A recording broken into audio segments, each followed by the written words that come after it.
L'histoire a commencé là. L'invité Jean-Baptiste Williams, vous êtes dans votre émission À tout cœur. Alors Jeannot, on va parler un peu de vos grands succès dans l'orchestre Kamen Sofa. Ces images encore qui sont restées à jamais gravées dans vos mémoires. Bon, il y en a parce que l'histoire de Kamen Sextet, on l'a fini. Kamen Sofa est venu après parce que le président aussi a exigé à ce qu'on change le nom. Et je n'ai pas fini. On sera en pleine soirée à l'imprimerie Patrice Lumumba. Ah, ça, c'est un grand souvenir pour nous tous. Paix à l'âme de ceux qui nous ont quittés. La soirée était pleine parce que toutes nos soirées étaient bourrées. Dans les marchés, dans les permanences, dans les écoles. Nous jouions presque. Il n'y a pas un seul PRL, c'est-à-dire quartier aujourd'hui, où le Kamen Sofa ne soit produit. Alors, on joue à l'imprimerie Patrice Lumumba. On entend une sirène du cortège officiel arriver. On pensait même que c'est le président qui arrive. Il y a le motard qui rentre, il se met au garde-à-vous. Il nous dit d'arrêter la musique et que le président de la République veut voir l'orchestre au Palais du Peuple maintenant. En pleine soirée, hein. Et non, c'est un ordre à exécuter. Dans la révolution. Non. Maintenant, il y a un camion, vous montez dedans, laissez vos instruments pour le Palais du Peuple. Alors, il y avait un chef d'État, je ne sais plus c'est lequel des chefs d'État qui recevait. Nous venons escortés par une sirène jusqu'au Palais du Peuple. On rentre côté artiste. Dès qu'on arrive, le bébé a été installé pour regarder sur le passé. On nous dit les Mouktar Koura Baldé, c'était le présentateur officiel. Il dit, ah, c'est vous qu'on attend. Voilà, prenez les instruments du Bembéa, c'est vous qui levez le rideau aujourd'hui et voilà, le président va voir vous jouer 2 titres. On joue les 2 titres, on nous ouvre les rideaux, le palais du peuple est plein à craquer, le chef de l'État est là, avec toutes les délégations officielles, le comité central, nous jouons. Et puis après, on ferme le rideau, le président envoie un de ses gardes-corps, Rigaud nous dit bon, merci, qu'il a vu l'orchestre. Nous pouvons rentrer. On a de réfléchir parce que le nom, quand même, on le changera. Si nous ne changeons pas, lui donnera le nom. Alors ce jour, nous avons commencé à dire que là, ça commence à être sérieux. Pour nous, si le président nous a vu jouer, il l'a souhaité, c'est que je crois que maintenant, on va nous coller la paix et nous trouverons la solution. Alors, avant de parler des succès, qu'est-ce qui vient en second lieu? Nous sommes convoqués un dimanche matin à la permanence nationale, l'actuel siège du ministère de la Jeunesse. Nous arrivons, les membres du bureau politique sont là, presque au complet, le bureau politique national. C'est le ministre Damantan qui prend la parole et qui nous dit, bon, il nous remercie, le nom du parti et tout. Alors, sur l'instruction du responsable suprême de la Révolution, l'orchestre Kamael Sofa est mis à la disposition de la Fédération de Conakry. Et ça a été une très bonne nouvelle pour vous. Pour servir comme deuxième formation fédérale. À côté de Kakilambe Jazz, c'est ça? À côté de Kakilambe Jazz. Et c'est pas à discuter. Nous vous remercions. Ils nous font les accolades. Il y a un minibus qui nous attend pour nous transporter directement à la Fédération de Conakry. On y arrive, accueil chaleureux avec le secrétaire fédéral Tadou Kaba, paix à son âme, et toute l'équipe, les Lages Guissène, les Lages Nou Cissé, et plein d'autres qui étaient là. Le comité régional de la GRDA aussi, les Moussa Célestin Camara, le ministre Dorval, ils étaient tous là. Et le frère Dabo Kopa. On nous reçoit et on nous fait un chèque de 25 000 Sidi. Voilà. C'était beaucoup quand même. Hein? Oui. Nous allons bien nous occuper de vous, ne vous en faites pas tout. Bon voilà, l'histoire est partie comme ça. Voilà, comme tu parles de succès, pour revenir, Konyokura était déjà devenu super Konyokura, ça c'était. On le jouait 4, 5, 6 fois au cours d'une soirée. Il y a eu les Tara et les Makitara. Bon, il y a eu Tara d'abord, grand succès. Il y a eu Bomaro, il y a eu c'est une pléiade de succès. C'est un orchestre qui a eu énormément de chance. Pour ne pas dire que tous les morceaux étaient des succès, mais on a eu beaucoup de titres à succès.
Alors Jano, particulièrement, comment vous vous êtes retrouvé au micro à la radio? Jano, guitariste, vous êtes d'abord technicien à la radio. Comment vous vous êtes retrouvé au micro? Alors c'est là où je vais te surprendre encore. J'ai une formation d'aide ingénieur géologue mineur. J'ai fait mine et géologie. Voilà, hein? Avec les fabuleuses richesses que nous avons, j'aurais dû me retrouver aujourd'hui dans une société minière. Tout à fait. Mais comme je vous l'ai dit, il est difficile d'échapper à son destin. J'étais aux mines, à la direction générale des mines, division prospection. J'ai même fait des prospections minières dans la zone Gawal, Boké, Gawal, Kundara. Et à un certain moment, ma vieille me disait toujours que non, avec ta musique et tout, les amis aussi à la radio me disent que tu serais bien, est-ce que tu ne pourrais pas changer d'option pour revenir vers la radio? J'ai dit, mais qu'est-ce que je veux faire à la radio? Bon, je ne savais pas ce que je voulais faire. Ok, j'ai dit d'accord, puisque c'était facile, on m'a fait une affectation. C'est le ministre Béanzé qui était là à l'époque. Et Antoine Bangoura était directeur de cabinet. J'y arrive avec cette note d'affectation. On me reçoit. Emmanuel Kati, personnel, c'est lui d'ailleurs. Il est bon. Alors Jano, bon, j'étais un enfant gâté à la radio. Puisque la maman, c'était la maman de la radio. J'avoue que j'ai été plus gâté que vous.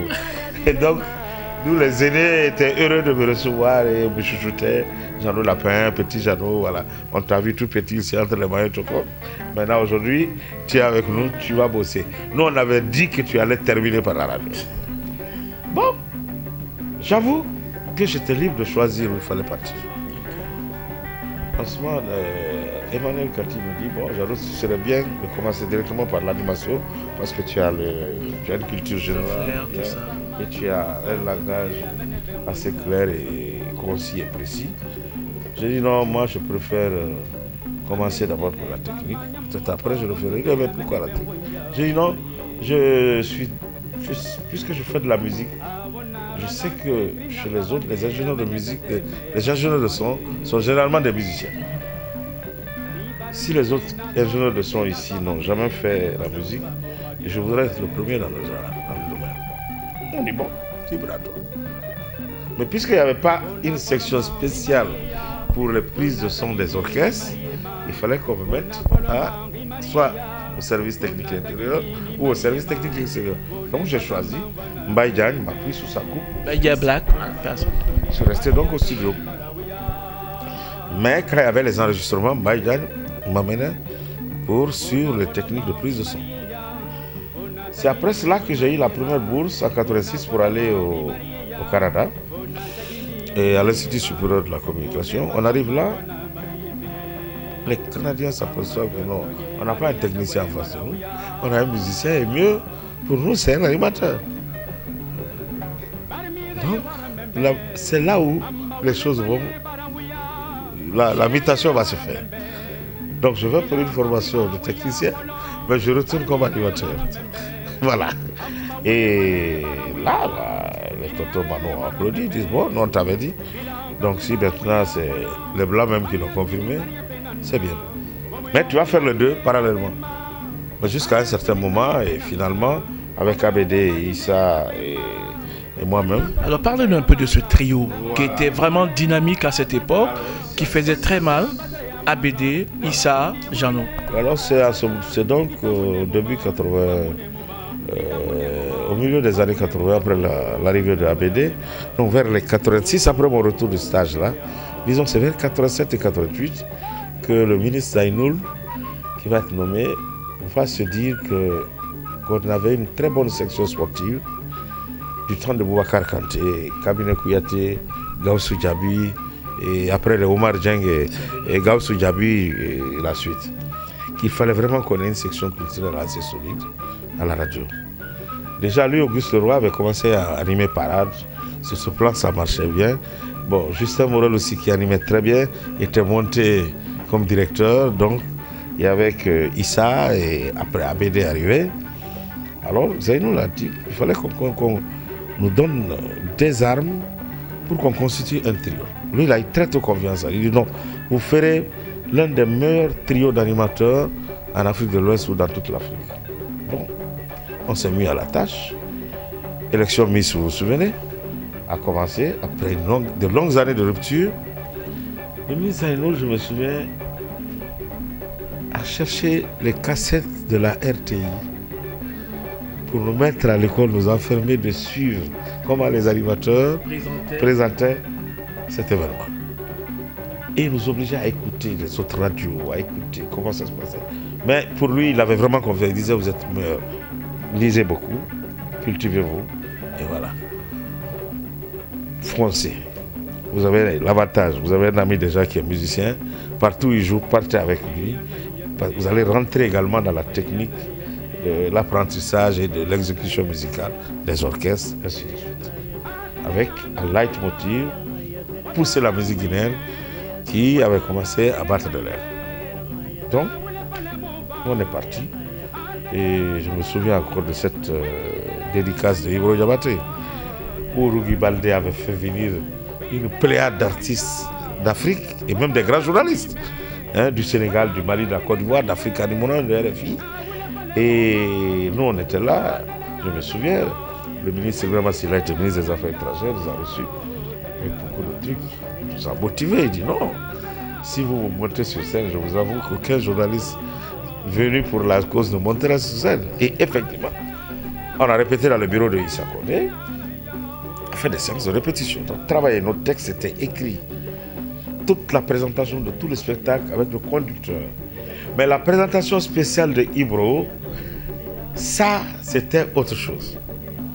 On a fait un texte très court qu'on devait faire à l'unisson. C'est ce qui a marqué les gens. Alors nous sommes sortis des deux côtés. Je ne sais pas lequel de nous était... Je crois que c'est moi qui suis sorti au centre. Entre les deux rideaux. Abédé à droite, Issa à gauche. On s'est fait des trucs. Aussitôt que je devais lever la tête, c'était le signal. Et on répétait, mesdames, mesdemoiselles et messieurs, bienvenue à la soirée dédicace de Ibro Diabaté. Voici l'enfant du Diarraké Kounda, Ibro Diabaté. Et c'était formidable. On finissait ça, Ibro sortait comme des nuages. Ah non, non, non. Ça, c'était la totale. Ibro sortait comme des nuages. Alors, Jeannot, on va parler de vos perspectives. Pratiquement, on n'a pas assez de temps. Nous sommes dans l'émission À tout cœur. Ouais. Alors, vos perspectives pour l'avenir, Jeannot?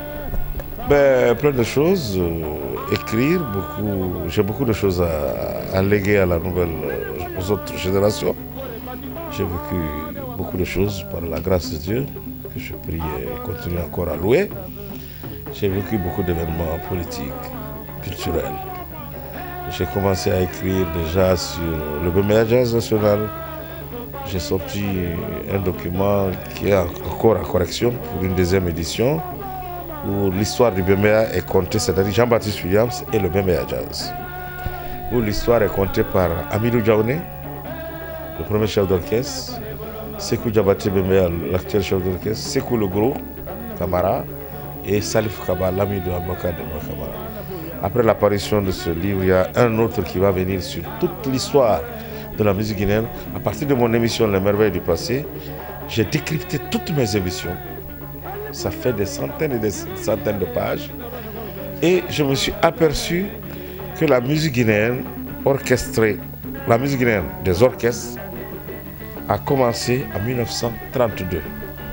Et à Kindia, l'orchestre s'appelait la Philharmonique. Avec le vieux. Après qu'il y a eu les Jovial Symphonies. Ça, c'est plus tard. Mais 1932 est la première date. Là, c'est la Philharmonique, dirigée par Sidiki Badiabaté, le père d'Eboumar Badiabaté, notre collègue. Donc de 1932 jusqu'aux années de la musique urbaine. Voyez-vous, faites un peu le calcul. C'est près de 90 ans de musique guinéenne que je vais sortir. Ça permettra, ce sera ma part de contribution à la nouvelle génération. Il y a plein de choses à dire sur notre belle et riche musique. Jean-Baptiste Williams, qui est notre invité dans l'émission À tout cœur. Alors, Jeannot, je ne vais pas vous quitter. On va parler de votre vie de famille. Jeannot, combien d'enfants? Parler un peu, ce serait important pour les téléspectateurs de connaître un peu votre vie de famille. Ben, je suis veuf. C'est le cœur serré que je pense encore à mon épouse, regretter.